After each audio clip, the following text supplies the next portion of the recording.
Hi, I welcome you all to our channel Logical Leap.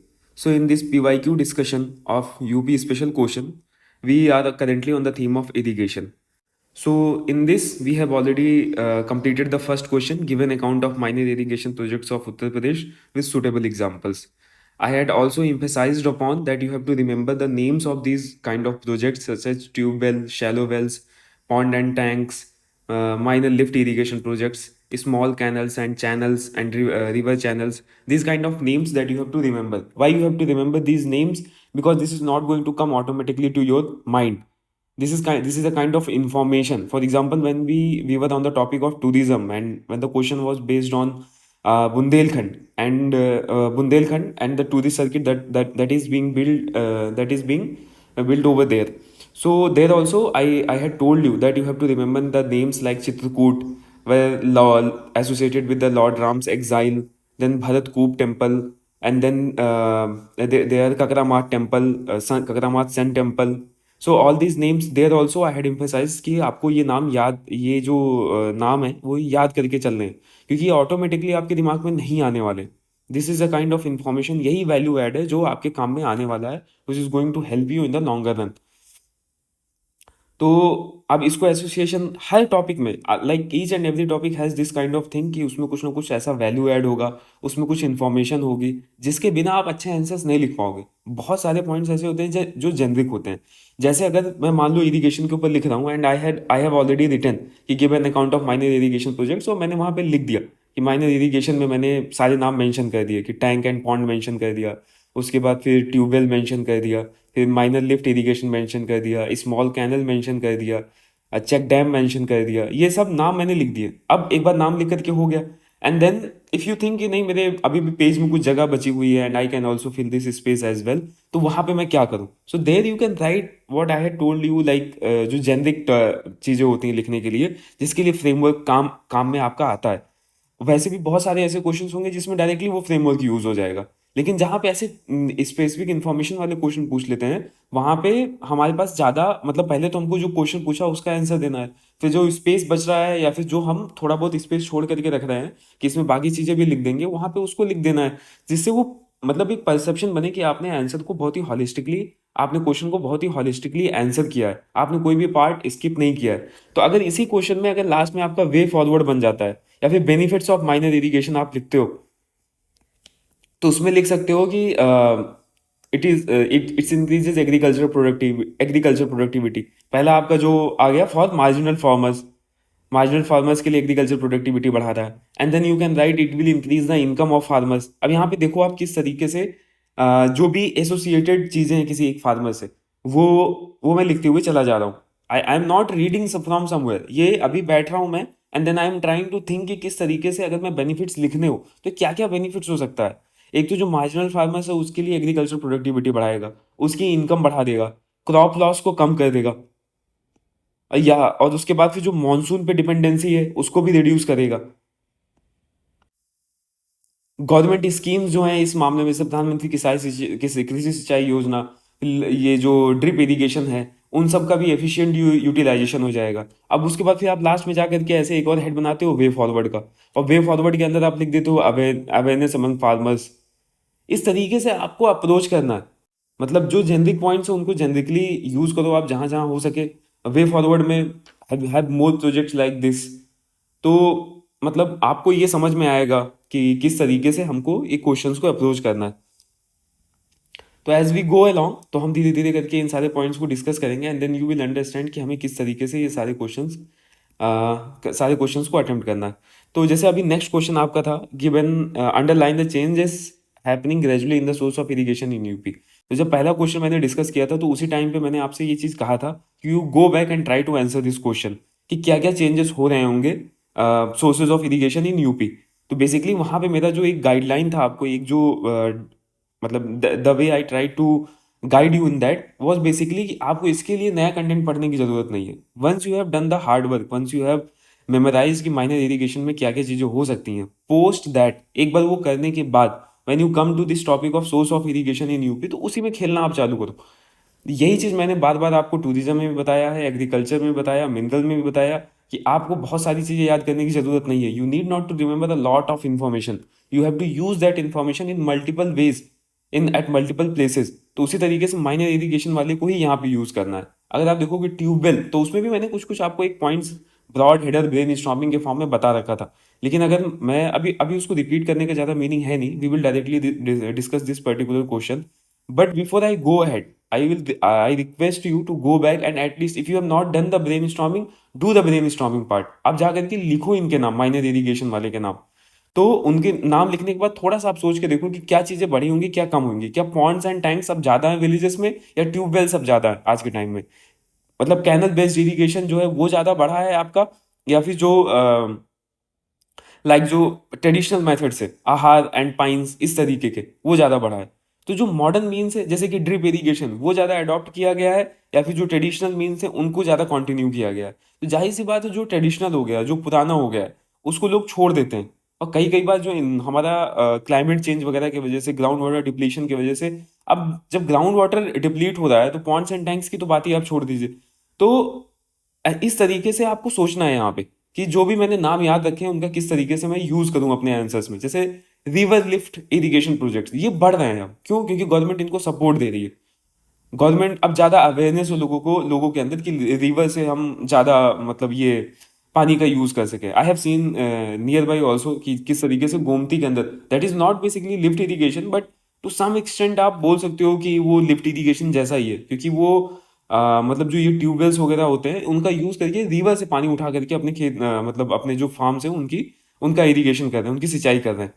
So this kind of way of thinking that you have to develop, कि हमने जो पढ़ रखा है उन्हीं को यूज करें। And once you start thinking, you may sometimes, कभी कभी आपको बीच में ब्लॉक हो जाएगा दिमाग कि अरे यार, जैसे कि अब तो इसमें ध्यान नहीं आ रहा मुझे कुछ। No, it's not a problem, it's a process, it's a part of the process. कि जहां आपने एक बार सोचा, एक बार में हो सकता है आपको 2 से 3 नाम ध्यान आए। नेक्स्ट टाइम में आपको 4 से 5 नाम ध्यान आ जाएंगे माइनर लिफ्ट इरिगेशन के।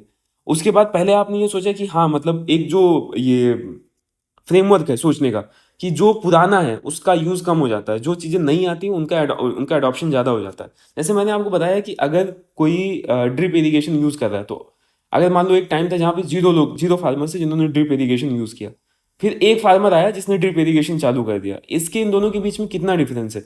100% का। इट्स अ 100% डिफरेंस, मतलब 100% इंक्रीज। तो ये इसका यूज बढ़ा ना, मतलब I am just telling you कि जब नई चीजें आती हैं तो उसमें ज्यादा तेजी से, अगर उसमें बहुत ही कम चेंज आएगा तो भी ये लगेगा कि हाँ, इसका अडॉप्शन ज्यादा हो रहा है, इसका यूज ज्यादा हो रहा है। तो ये तरीका आपको अपना बना करके रखना है सोचने का। And you should never give up. ये नहीं होना चाहिए कि यार that I am trying to think, I am able to think very very limited points, so I should give up. नहीं, you should try again, you should try again. Trust में, content पढ़ने से ज्यादा अच्छा है कि एक बार कंटेंट को रीड करो and then you go ahead and use that content multiple times. You try to use your brain. जैसे मैंने बताया यहाँ पे बेनिफिट्स क्या होंगे फार्मर को, तो मैंने वहां पे क्लियरली बताया कि एग्रीकल्चर प्रोडक्टिविटी बढ़ेगी, फार्मर की इनकम बढ़ेगी, क्रॉप लॉस कम होगा, मॉनसून पे डिपेंडेंसी जो रहेगी वो कम होगा, क्लाइमेट चेंज से जो वल्नरेबिलिटी है वो भी कम होगा, मॉडर्न मीन्स को अडॉप्ट करेंगे तो प्रिसीजन एग्रीकल्चर बढ़ेगा। अब ये चीजें मैं ऑन स्पॉट सोच रहा हूँ, ये चीजें मैं सोच कैसे पा रहा हूँ? Because I had discuss this topic of all the PYQs of agriculture, तो वहां से मैं ये सब ड्रॉ कर रहा हूँ। अब ऐसा नहीं हुआ कि वहां से जितनी चीजें पढ़ी सब मुझे याद आ गया, बट टू सम हाउ मैं अपने दिमाग को ये बोल रहा हूँ कि क्या क्या चीजें एसोसिएटेड है एक फार्म से, एक एग्रीकल्चर फार्म से क्या क्या चीजें एसोसिएटेड हो सकती है। फार्मर है, उसकी इनकम है, उसका क्रॉप है, मॉनसून है, क्लाइमेट है, ये सब तो एसोसिएटेड है एक फार्म से। तो जब मुझे ये चीजें ध्यान में आती हैं तो तुरंत मैं आंसर बनाते हुए चला जा रहा हूँ। वे फॉरवर्ड में मैंने बताया कि फार्मर्स के अंदर एक अवेयरनेस क्रिएट करनी है। और क्या वे फॉरवर्ड हो सकता है? जब हम लोगों ने टूरिज्म की बात की, जब हम लोगों ने एग्रीकल्चर, तो वहां पे बोला कि गवर्नमेंट को सब्सिडी देनी चाहिए, एक अच्छा, मतलब एक अच्छा सपोर्ट मिलना चाहिए फार्मर्स को by from the end of government. तो पॉलिसी चेंजेस हो सकती हैं वे फॉरवर्ड में। एफिशिएंसी हो सकता है कि जो एडॉप्शन है उसको बढ़ाया जाए, कि मतलब जो नए मीन्स है जैसे लिफ्ट इरिगेशन हो गया, तो इन सब चीज़ों को प्रमोट किया जाए, इन सबको ज़्यादा प्रमोट किया जाए। तो इस तरीके से आप वे फॉरवर्ड लिख सकते हो अपने आंसर्स में। तो डायरेक्टली हम चलते हैं इस क्वेश्चन के ऊपर, underline the changes gradually happening gradually in the source of irrigation in UP. 1 second, एक थोड़ी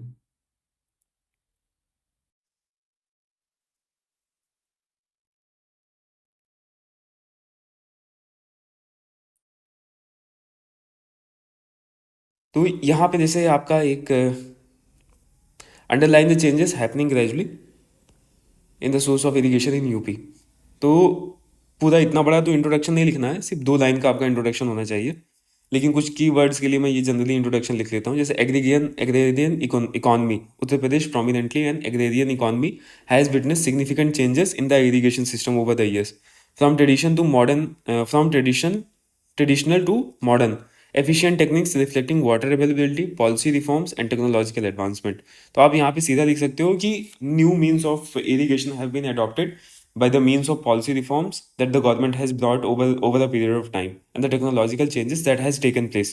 तो ये आपका एक इंट्रोडक्शन हो सकता है कि कैसे नए क्या क्या चेंजेस हुए होंगे। उसमें सबसे प्रोमिनेंट रोल किसका होगा? दो ही चीज़ों का होगा, एक तो जो टेक्नोलॉजिकल रिफॉर्म्स आए हैं over over the period of time, और गवर्नमेंट ने किस तरीके से उनको प्रमोट किया है।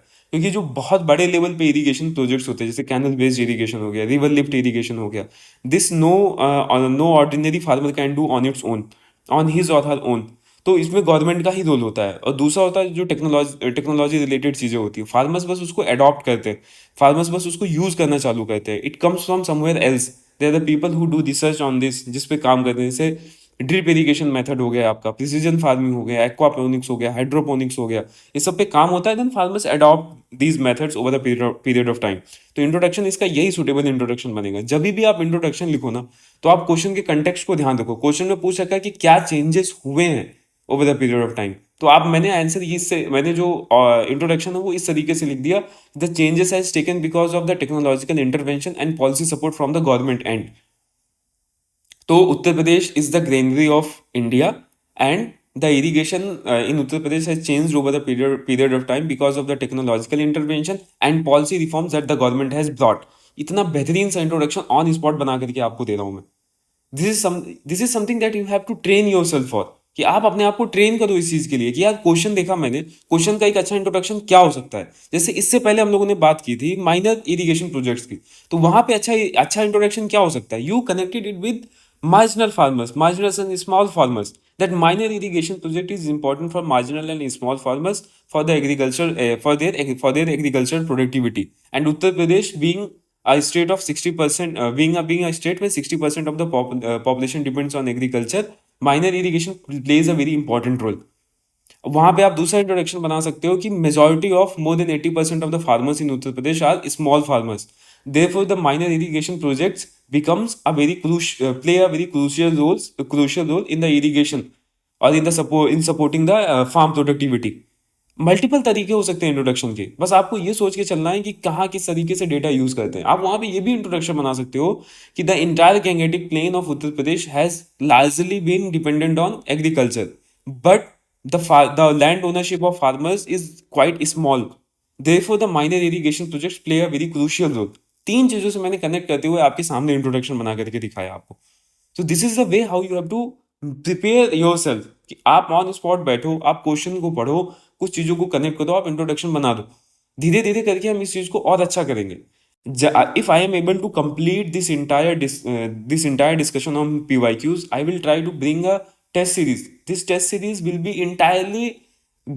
entirely molded from your PYQs, and I can guarantee you कि कुछ questions उस test series से ही directly repeat हो जाएंगे, because I am working on this for the long time, and I can somehow understand this examiner psyche, कि मतलब मुझे वो चीज़ें समझ में आ रही हैं कि यार किस तरीके से क्वेश्चंस बन रहे हैं। और जब आप ये वीडियोस को मल्टीपल टाइम्स देखोगे, जब आप गो थ्रू करोगे, तो आपको भी ये समझ में आने लगेगा कि there are only 3 to 4 themes, उन्हीं के इन एंड अराउंड क्वेश्चंस बनते हैं। एक बार उन्होंने तीन चार बार उन थीम्स को कवर कर लिए, तो आप यही पाओगे। जैसे अभी हम लोग लास्ट 5 years के क्वेश्चन को एनालाइज कर रहे हैं, अगर हम पिछले 10 साल के क्वेश्चन को एनालाइज करने लगे तो हमको और ज्यादा क्लैरिटी मिलेगी। तो हमको ये समझ में आएगा कि लास्ट 5 years वाले क्वेश्चन ही कहीं और से नहीं आए, ये उसके पहले से आते रहे हैं, बस उन्हीं थीम्स में थोड़ा बहुत चेंज करके, माइनर चेंजेस करके क्वेश्चंस दे दिए। तो जितना आप पीवाईक्यूज को एनालाइज करोगे, जितना आप पीवाईक्यूज को सॉल्व करोगे, उतना ही आप अपने दिमाग को ट्रेन करते हुए चले जाओगे कि मैं ऑन स्पॉट किस तरीके से चीजें करूँ, उतना ही आप ये एग्जाम उतना ही ज्यादा आपके लिए प्रेडिक्टेबल हो जाएगा। तो अभी इस क्वेश्चन का आंसर करते हैं, उससे पहले मैं आपको दिखाता हूँ कि जैसे मैंने यहाँ पे एक पाई चार्ट बनाया। अब ये पाई चार्ट के अंदर क्या है वो छोड़ो आप, मैं आपको बस एक चीज बताना चाहता हूँ कि जैसे इस पाई चार्ट का जो ये विजुअल रिप्रेजेंटेशन के मेथड्स हैं, जो आप अपने आंसर्स में इंक्लूड करते हो। एक तो ये आपके आंसर्स को ज़्यादा मतलब बहुत ही अच्छा बनाते हैं। क्यों अच्छा हो जाता है आपके आंसर? लिखते लिखते आपके जो आंसर होता है जनरली मोनोटोनस होता है, कि आप लिखते जा रहे हो, बस लिखते ही चले जा रहे हो, उसके अंदर कोई विजुअल रिप्रेजेंटेशन नहीं है, कोई पिक्टोरियल रिप्रेजेंटेशन नहीं है। तो यहाँ पे आपके आंसर्स मोनोटोनस ना हो, उसके लिए इस तरीके से विजुअल रिप्रेजेंटेशन के मेथड्स आपको आने चाहिए। अब जैसे यहाँ पे एक पाई चार्ट बनाया हम लोगों ने, तो जब हम लोगों ने एग्रीकल्चर एक्सपोर्ट की बात की थी, तो वहाँ भी एक पाई चार्ट बना सकते थे और ये दिखा सकते थे कि हमारा जो बुफेलो मीट है वो सबसे ज़्यादा एक्सपोर्टेड है, और बाकी यहाँ पे बासमती राइस दिखा सकते थे, और यहाँ पे व्हीट दिखा सकते थे। इस तरीके से बाकी चीज़ें दिखा सकते थे हम लोग। जैसे हम लोग अगर कंट्रीज में एक्सपोर्ट की बात कर रहे हैं, तो जैसे किसी कंट्री में एक्सपोर्ट कर रहे थे हम लोग, तो वहाँ पे दिखा सकते थे कि मेजोरिटी जो हमारा एक्सपोर्ट हो रहा है वो नेपाल में एक्सपोर्ट हो रहा है, कुछ एक्सपोर्ट जर्मनी के अंदर हो जा रहा है, कुछ एक्सपोर्ट ऑस्ट्रेलिया के अंदर हो जा रहा है, कुछ एक्सपोर्ट गल्फ कंट्रीज के अंदर हो जा रहा है। तो पाई चार्ट का मैंने दो यूज दिखाया आपको। और कहाँ पे यूज और किस तरीके से आप यूज कर सकते हो इनको? जैसे मान लो आप जब सिक्योरिटी वाले क्वेश्चन आंसर कर रहे हो, लॉ एंड ऑर्डर वाले क्वेश्चन आंसर कर रहे हो, तो वहां पे आपने एक ग्राफ बना दिया, ग्राफ बना करके दिखा दिया कि 2017 में और 2025 के अंदर जो क्राइम, यहाँ पे एक साइड में लिख दो आप वाई एक्सिस पे क्राइम अगेंस्ट वुमेन, और यहाँ पे आप दिखा दो ईयर, यहाँ पे दिखा दो कि ये 37% के इन एंड अराउंड था क्राइम, और यहाँ पे जो भी है मालूम, जो भी आप डेटा देखना वहां से समझ में आएगा 15%, उसके बाद एक एरो बना दो ऐसा डिक्रीज होते हुए। ये है विजुअल प्रेजेंटेशन का मेथड। यहाँ मैंने तीन चीजें आपको कैसे यूज करते, मैंने यहाँ बताया नहीं कि इसके अंदर है क्या। मैं सीधा आपको लेकर के गया कि किस तरीके से आप ये पाई चार्ट बना सकते हो एग्रीकल्चर एक्सपोर्ट वाले क्वेश्चन में। जब मिनरल्स वाला क्वेश्चन है तो वहां पे भी आप ऐसे दिखा सकते हो। ये आपने एक पाई चार्ट बनाया, उसके बाद फिर यहाँ पे दिखा दिया ऐसे, मतलब जो आपका 2/3 एरिया है उत्तर प्रदेश का, 2/3 एरिया है, ये गैंगेटिक बेल्ट में है। फिर यहाँ पे दिखा दिया गया आपने Bundelkhand, concentration of minerals 51,000 square kilometer of area. हो गया काम आपका। तो this is how you have to train yourself कि हाँ देखो मैंने देखा एक pie chart, and now I am able to use this pie chart at multiple places. बड़े आसानी से मैं यूज कर लेता हूँ इन सारी चीज़ों को। तब आगे बढ़ते हैं, अब देखते हैं इस पाई चार्ट के अंदर है क्या। करंट इरिगेशन के जो सोर्सेज उत्तर प्रदेश में, याद करें ना, this data is very very important. आप इसको, इरिगेशन के ऊपर क्वेश्चन आएगा ही, एक क्वेश्चन आया या दो क्वेश्चन आए, आने वाला ही है क्वेश्चन। 68% जो इरिगेशन है वो प्राइवेट ट्यूबवेल से हो रहा है, 3% इरिगेशन। अब 68% के बाद सबसे बड़ा कॉन्ट्रीब्यूटर आपका कैनल बेस्ड इरिगेशन है, 3% आपका पब्लिक ट्यूबवेल से, और 12% अदर है। 12% अदर में जाना आप माइनर इरिगेशन में और देखना कौन कौन से मीन्स ऑफ इरिगेशन है, वही 12% है यहाँ पे। तो तीन बहुत प्रोमिनेंट हो जाते हैं, 68% private tubewells, 17% canal based irrigation, अभी भी सिर्फ 17% कैनल बेस्ड इरिगेशन है, और ये 68% कहाँ पे कंसंट्रेटेड है? अब बताना मुझे कि किस उत्तर प्रदेश के किस एरिया में जो ग्रीन रेवोल्यूशन था उसके कौन सा ऐसा पार्ट है उत्तर प्रदेश का जहाँ पे ग्रीन रेवोल्यूशन आया, और कौन सा पार्ट रह गया, और उसी की वजह से जो इकोनॉमिक डिस्पैरिटी है वो देखने को मिलता है। तो जब हम लोग रीजनल एंड इकोनॉमिक डिस्पैरिटी वाले आंसर्स को, क्वेश्चंस को अटेम्प्ट करेंगे, तो वहां पे इस बात को हाईलाइट करेंगे कि western UP has taken the advantage of green revolution, therefore it has economically prospered over a period of time, while the eastern UP having a larger population density has been largely devoid of agricultural agrarian benefits which would have come out of green revolution। तो आपको समझ में आ रहा है कि किस तरीके से यहां से उठाया मैंने। जब इकोनॉमिक एंड रीजनल डिस्पैरिटी में गया तो वहां पे कंपेयर कर रहा हूँ दो रीजन्स को, and Bundelkhand is largely a part of northern end of Indian peninsular plateau. So therefore the potential of agriculture in that region is quite less। तो वहां पे तो बात ही खत्म हो जाती है। अब देखो किस तरीके से मिनरल वाले पॉइंट को मैंने यूज कर लिया, फिर इकोनॉमिक एंड रीजनल डिस्पैरिटी में जाकर के वहां पे कनेक्शन करके दिखा रहा हूँ आपको कि वहां पे भी आप ग्रीन रेवोल्यूशन को कोट करोगे। इसी तरीके से तो आप पॉइंट्स बनाओगे, इसी तरीके से तो आप एग्जाम के अंदर सोचोगे। इफ यू डोंट पैनिक, अगर आप पैनिक नहीं करते हो तो I can guarantee you that you are going to answer each and every question. ये वीडियो सीरीज जब आपका कंप्लीट हो जाएगा, अगर आप पैनिक नहीं करते हो एग्जाम के अंदर, आप अगर आप याद करने की कोशिश नहीं करते हो, don't force yourself to remember, force yourself to think. आप सोचो उस टाइम पे, जैसे आपने देखा कि इकोनॉमिक डिस्पैरिटी की बात आ रही है, तुरंत आपने इंप्लॉयमेंट की बात कर दी, तुरंत आपने लाइवलीहुड की बात कर दी, तुरंत आपने पॉवर्टी एलिविएशन की बात कर दी। ये कनेक्टेड पॉइंट्स हैं, एमएसएमईज की बात कर दी, एक्सपोर्ट की बात कर दी। ये कनेक्टेड पॉइंट्स है आपस में। इंक्लूजन की, सस्टेनेबल डेवलपमेंट, वो सारी बातें तुरंत तुरंत करने लगे आप। उसी तरीके से जैसे आपका ये एग्रेरियन बेनिफिट्स की बात आई, तो तुरंत आप दिखाने लगे कि फार्मर्स इनकम, क्रॉप लॉस, ये सारी चीजें आप उसके अंदर करने लगे, मतलब ये सारी चीजें आप लिखने लगते हो तुरंत तुरंत। तो सोच करके आप लिखते हो। तो जैसे आप सोचते रहोगे, मल्टीपल टाइम प्रैक्टिस करोगे, तो आप आसानी से ये सब कुछ लिख ले जाओगे। Changes happening gradually in the source of irrigation. अब ये आपका मेन हेडर है, एग्जाम में भी इसी तरीके से करना है। तुरंत जो क्वेश्चन में दे देखा वो हेडर बनाना है, 1 2 3 4 5 करके इस तरीके से अपने अपने पॉइंट्स को लिखते हुए चले जाना। तो shift in canal dominance to ground water dependency. Traditional canal irrigation decline due to unreliable water supply, increase reliance on tubewells and borewells. अगर आप ये पाई चार्ट देख रहे हो तो आपको समझ में आ रहा होगा 68% है प्राइवेट ट्यूबवेल्स। और जब इरिगेशन चालू हुआ होगा उस समय प्राइवेट ट्यूबवेल्स कितने होंगे? आप सोच के देखो, जब इंडिया इंडिपेंडेंट हुआ हो, इंडिया इंडिपेंडेंस गेन किया अपना, तो उस समय कितने प्राइवेट ट्यूबवेल्स होंगे? कितने ऐसे गांव होंगे जो इलेक्ट्रिफाइड होंगे? कितने ऐसे गांव होंगे जहां पे मशीनरी अवेलेबल होगी? या कितने ऐसे फार्मर्स होंगे जिस कंट्री के अंदर जो लाइफ एक्सपेक्टेंसी थी वही 44 ईयर्स 45 ईयर्स थी, लिटरेसी रेट तो कुछ परसेंटेजेस में थी।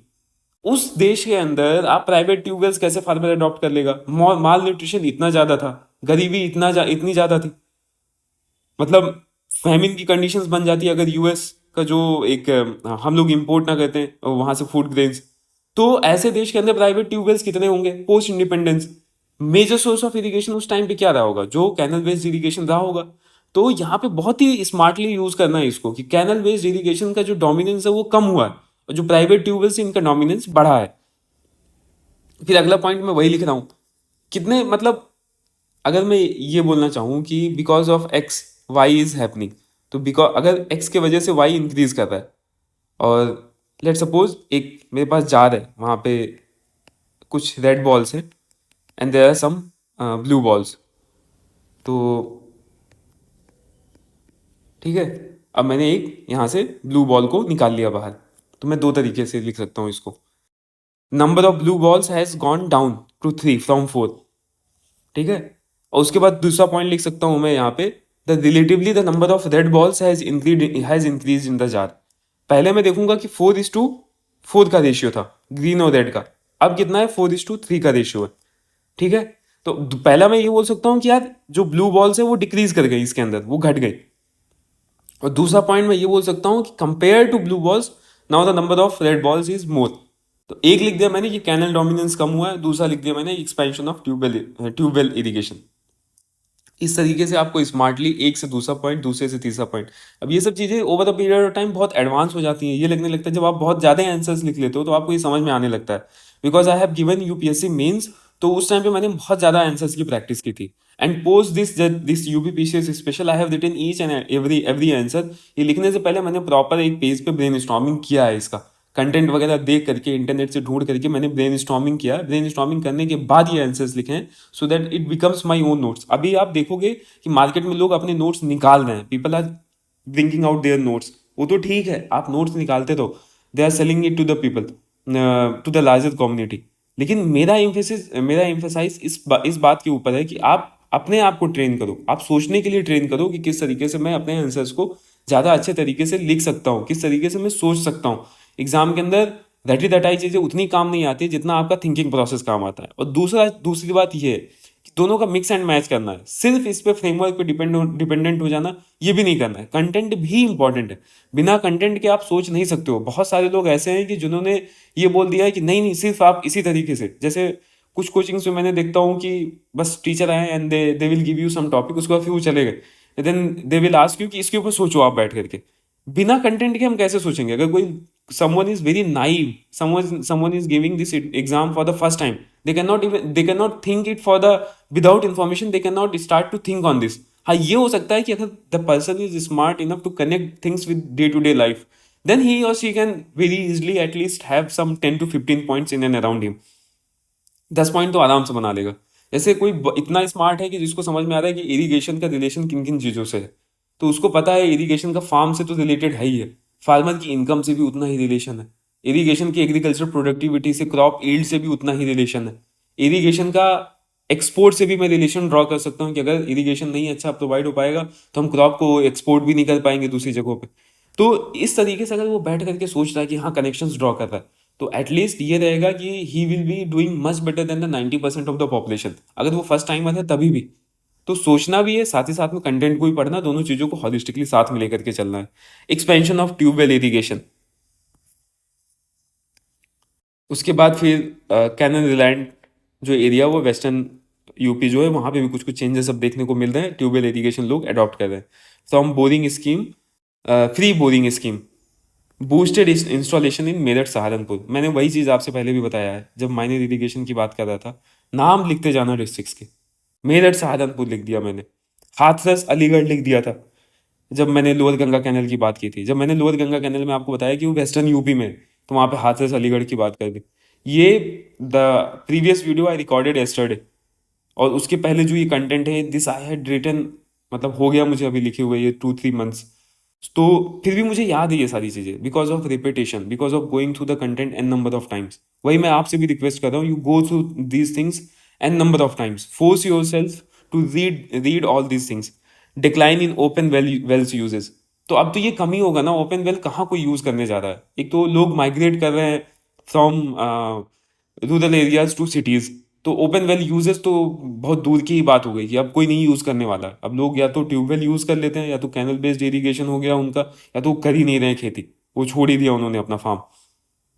मौसम की मार जो होती है वो अलग ही होता है, मानसून का तो रिलायंस है ही नहीं, कभी ड्रॉट आ गया, कभी फ्लडिंग आ गया, और दोनों से क्रॉप डैमेज होता है। And these two things I have seen on my own, drought and flooding, heat waves, ये तीनों चीजें मैंने देखी हुई हैं फार्म में होते हुए। हीट वेव्स की वजह से मैंने tons of wheat crop I have scene getting damage. Flood की वजह से आई हैव सीन कितना ज्यादा लॉस हुआ है फार्मर्स को in my own field, at in my own village. Drought की वजह से भी देखा है कि when this kharif season comes, जब राइस धान बोते हैं लोग खेत में, तो वहाँ कितना नुकसान होता है। अब यहाँ पे स्मार्टली आप देखना कि ये तीनों चीज़ें, चाहे ड्रॉट हो गया, चाहे आपका दिस फ्लड हो गया, चाहे हीट वेव्स हो गया, जब क्लाइमेट चेंज पे हम बात करेंगे, तो इन तीनों को कनेक्ट करेंगे हम किसके साथ में, एग्रीकल्चर के साथ में। इस तरीके से अभी मैंने जब बताया था यहाँ पे कि रीजनल डिस्पैरिटी वाली बात बताई थी और ग्रीन रेवोल्यूशन को कनेक्ट किया था, उसी तरीके से यहाँ पे जो ड्रॉट हो गया, फ्लड हो गया, हीट वेव्स हो गए, इसको क्लाइमेट चेंज के साथ कनेक्ट करना है। ये कीवर्ड्स कहाँ थे, ये कीवर्ड्स आपके दिमाग के अंदर थे। If you have at even once for 1 year also, if you have prepared this for this exam, I can guarantee you, I can assure you, I can tell you this कि आपको ये सारे keywords, ये नाम आपको याद है, आपके सबकॉन्शियस में पड़े हुए हैं। उसको बस रिवाइज करना, उसको वापस से निकालना है। तो वंस कॉमन, अब रिड्यूस्ड, अब कम हो गए। बोरवेल यूजेस, अब जाहिर सी बात है, इंक्रीज्ड इनका over the period of time. Ground water जैसे बलिया और वाराणसी में इनका ज़्यादा बढ़ा है बोरवेल। बेसिकली पंप लगा करके जो पानी को ड्रॉ करते हैं, वही बोरवेल है आपका। मॉडर्नाइजेशन ऑफ कैनल सिस्टम, अब पहले कैनल सिस्टम जैसा था होगा, उसी कंपेयर में अब मॉडर्नाइज किया गया। Lining on canal prevent seepage losses and improve efficiency, linings की जाती कैनल के ऊपर। Adoption of drip and in sprinkler irrigation, ये ड्रिप एंड स्प्रिंकलर इरीगेशन हम लोगों ने डिस्कस कर लिया पहले ही माइनर इरीगेशन वाले में, प्रधानमंत्री कृषि सिंचाई योजना के तहत। Rain water harvesting and farm ponds, उसके बाद फार्म पॉन्ड्स भी कुछ। Increased focus on rain water, देखो कितने increased focus on rain water harvesting with schemes like Khet Talab योजना, क्योंकि ये घट रहा है तो गवर्नमेंट इस पे अपना फोकस बढ़ा रही है। Relevant in Bundelkhand and other drought prone regions, लिखा भी है कि कहाँ पे बढ़ा रही है। पूरे यूपी में ये ऑन एन लार्जर स्केल पे आप देखोगे तो घट रहा है, लेकिन इन सर्टेन एरिया जहाँ पे ड्रॉट प्रोन एरिया है, वहाँ पे गवर्नमेंट बढ़ा रही है, इनको इनको प्रमोट कर रही है, जैसे खेत तालाब योजना के माध्यम से। Development of minor irrigation, minor irrigation एक क्वेश्चन नहीं आया, माइनर इरीगेशन का यहाँ पे डायरेक्टली यूज कर लिया। Emphasis on minor lift irrigation projects, field channels and small reservoirs for local irrigation, Saryu canal projects and Sharda Sahayak. Water shade development के ऊपर काम हो रहा है। अब वाटर शेड डेवलपमेंट नया है, माइनर इरीगेशन नया है, तो ये सब बढ़ेंगे बढ़ेंगे। बोरवेल वगैरह हो गया, तो ये भी बढ़ रहे हैं विद टाइम। हम लोगों ने कैनल बेस्ड इरीगेशन की जब बात की तो बताया कि उसके कंपेयर में बोरवेल बढ़ गया है over the period of time, जैसे जैसे टाइम बीता। Solar powered irrigation, PM Kusum योजना, अब बैठ करके क्राइम कर रहे हो। पीएम कुसुम योजना, प्रधानमंत्री किसान सिंचाई योजना, प्रधानमंत्री फसल बीमा योजना, पीएम किसान, ये सब बैठ करके क्राइम करो या तो एक किनारे, और दूसरा ही क्वेश्चंस में यूज होते हुए देख लो। सोलर पावर्ड इरीगेशन की बात की मैंने, तो पीएम कुसुम योजना की बात कर ली यहाँ पे। तो जब क्वेश्चंस में डायरेक्टली यूज होते हुए आप देख लोगे, तो आपको ये तो सीधा सीधा फायदा कर जाएगा। तो आपको वैसे भी लॉन्ग टर्म तक ज्यादा याद रहने वाला है ये। 4 स्कीम्स हम लोगों ने यहाँ पे ही गवर्नमेंट की देख ली जिस तरीके से होती है, खेत तालाब योजना हो गया। उसके बाद फिर सरयू कैनल प्रोजेक्ट एंड सारदा सहायक, बैठ करके आप याद करोगे कि सरयू सरयू सहायक, बस नाम ध्यान रखना है इसका, कि जो छोटे मतलब ये फील्ड चैनल्स वगैरह बनाए जा रहे हैं, ये इन्हीं प्रोजेक्ट्स के थ्रू बनाया जा रहा है। सारदा सहायक लिखा है, नाम से क्लियर हो रहा है कि ये सहायक कैनल है, मतलब हेल्प हेल्प के लिए है ये, बेसिकली छोटे लेवल पे है ये। Government subsidies and policy support, पर ड्रॉप मोर क्रॉप, इस तरीके से कीवर्ड्स आपको यूज कर लेने। एक्सपेंशन ऑफ लिफ्ट इरिगेशन, वापस वही सादा कैनल लिफ्ट इरिगेशन सिस्टम। तो यहाँ पे 13 पॉइंट्स हैं बेसिकली आपके बन सकते हैं, और 13 पॉइंट में से बहुत सारे ऐसे पॉइंट्स हैं जो प्रीवियस क्वेश्चन से ही निकल करके आ जा रहे हैं, और कुछ तो मैंने आपको यहाँ पे मेथड्स और ट्रिक्स, ट्रिक क्या, बेसिकली कोई चीज़ ट्रिक होती नहीं है। मुझे लगता है कि ये ज़्यादा मेच्योर और ज़्यादा इवॉल्व मेथड है इस तरीके से सोचना, जो मैंने आपको बताया कि अगर कैनल डोमिनेंस आप लिख रहे हो कि shift from canal dominance to ground water, तो दूसरा पॉइंट आपने लिख दिया एक्सपेंशन ऑफ ट्यूबवेल इरिगेशन। तो जो मैंने बॉल्स के मेथड से आपको समझाया कि किस तरीके से आप लिख सकते हो। Decline in open wells uses, borewell use जो है बढ़ा है over the period of time. Modernisation of canal system, adoption of drip and sprinkler irrigation. Drip and sprinkler irrigation मैंने पहले ही आपसे बात कर ली थी। बोरवेल हो गया, ट्यूबवेल हो गया, इसकी भी पहले बात कर ली है। Rain water harvesting, farm ponds, ये सब चीज़ें मैंने पिछले वाले क्वेश्चन में बात की थी। Rain water harvesting, water shade management भी हम डिस्कस कर चुके हैं। डेवलपमेंट ऑफ माइनर इरिगेशन, अब कुछ कुछ चीजें थोड़ा सा आपको होशियारी के साथ लिखना है इसके अंदर। इंक्रीज फोकस, जैसे rain water harvesting and farm points, आप बोलोगे ये कहाँ बढ़ गया हमारा, ये बढ़ा है भाई। ये जिन एरियाज में ड्रॉट प्रोन एरिया है, जहाँ पे आपके बाकी मेथड्स नहीं उतने सपोर्टिव है, तो वहाँ पे फार्म पॉइंट्स बढ़ाएगी गवर्नमेंट, वहाँ पे कंजर्वेशन पे ज़्यादा फोकस देगी, वहाँ पे वाटर को बचा के रखेगी ना गवर्नमेंट, कि भाई यहाँ पे एक तो पानी की कमी है, तो यहाँ पे और पॉइंट्स बनाओ जिससे रेन वाटर हार्वेस्टिंग हो सके। सोलर पावर्ड इरिगेशन हो गया, पीएम कुसुम योजना के बारे में बात कर ली।